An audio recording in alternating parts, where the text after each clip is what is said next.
Hello and welcome to Anatomy with Dr. P. In today's video, we're going to look at some of the structures we can find in the upper airways.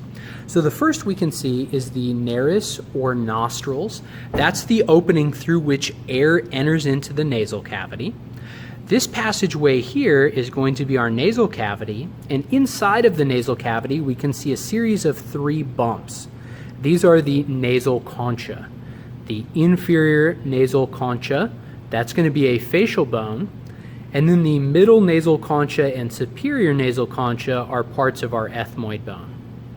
As air flows through this nasal cavity, it eventually reaches the back of the nasal cavity and enters into a shared passageway known as the pharynx.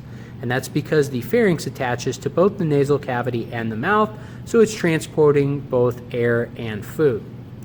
Now, hanging down at the back of the mouth, we have this muscular structure here known as the uvula.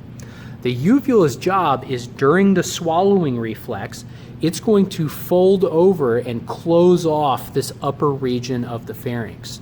And the reason why it does this is as we swallow, we don't want food or liquids to accidentally end up traveling up into the nasal cavity. If you've ever had an experience where you've started laughing, say while you're drinking a liquid, and that liquid comes out your nose, what ends up happening is as you laugh, you start to force air back up the pharynx and out of your respiratory system.